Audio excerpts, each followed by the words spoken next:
मुल्क में कोरोना का कहर जारी है। इस दौरान मुल्क भर में लॉकडाउन का तीसरा मरहला भी 4 मई से ही शुरू हो चुका है। मुल्क में अब कोरोना के पॉजिटिव केस 46,433 हो गई है। 32,134 कोरोना केस एक्टिव बताए जा रहे हैं। वजारत सेहत के मुताबिक अब तक बीमारी से 12,727 मरीज सेहतयाब हुए हैं।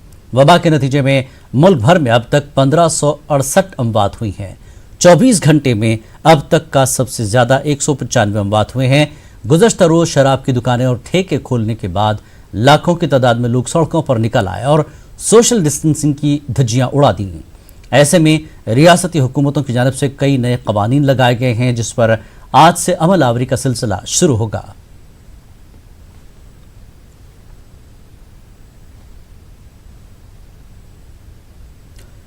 और अब बात महाराष्ट्र की। कोरोना से सबसे ज्यादा महाराष्ट्र मुतासिर हुआ है। महाराष्ट्र में कोरोना से मरने वालों की तादाद में रोज बरोज इजाफा हो रहा है।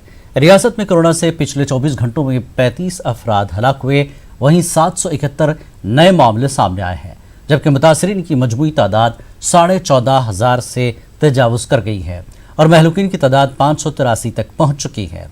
वहीं लॉकडाउन में फंसे मजदूरों को बेहद परेशानियां हो रही हैं।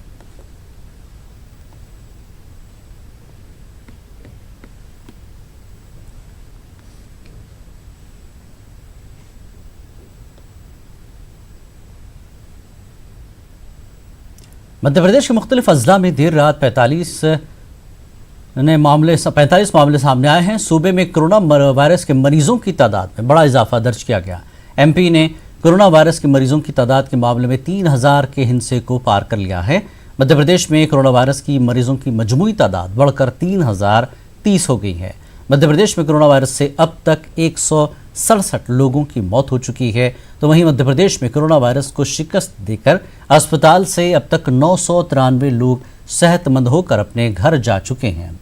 मध्य प्रदेश में कोरोना वायरस को लेकर सबसे तशवीशनाक सूरत हाल इंदौर की है।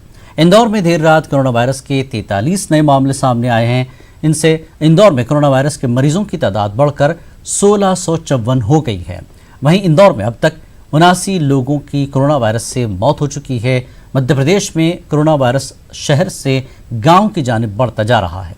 अब तक सूबे के 61 गांव कोरोना वायरस की जद में आ चुके हैं। हुकूमत की कोशिश लॉकडाउन 3 में सनती इदारों को ज्यादा से ज्यादा खोलने और लोगों को रोजगार से जोड़ने पर मरकूज है।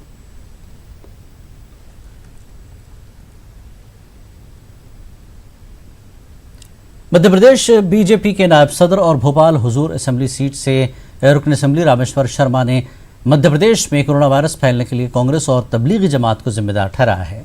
रामेश्वर शर्मा ने अपने मुतनाज़ा बयान में कांग्रेस और जमात को एक माँ के दो बेटों से ताबीर किया।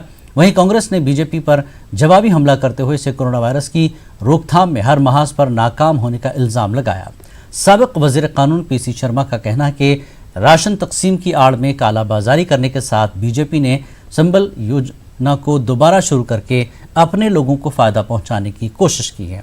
अगर हुकूमत की कारकर्दगी ठीक होती तो मध्य प्रदेश में कोरोना वायरस के मामलों पर रोक लगती और रेड जोन अब तक ग्रीन जोन में तब्दील हो चुके होते। दुकान पर कालाबाजारी ना हो, ये हमने तय किया है। कोई गरीब भूखा ना तो ये हमने तय किया है, और दलाली किसी की ना चले ये भी हमने तय किया है। और कांग्रेस मुंह बंद रखे तो ज्यादा बेहतर होगा, अन्यथा फिर हमें उनका और भी तरीके और भी बातें बताना हमको आती है। कांग्रेस पहले अपने गिरबान में झांक कर देखे। बिजली का बिल 100 रुपए कर दिया इस सबका। इस बार बीपीएल कार्ड हो या नहीं हो, क्वार्टर में बंगले में जो 100 यूनिट जलाएगा उसका 100 रुपए। तो हम देखते थे कि हमारे जो सरकारी ड्राइवर थे और भी लोग थे उनके 100 रुपए बुलाते।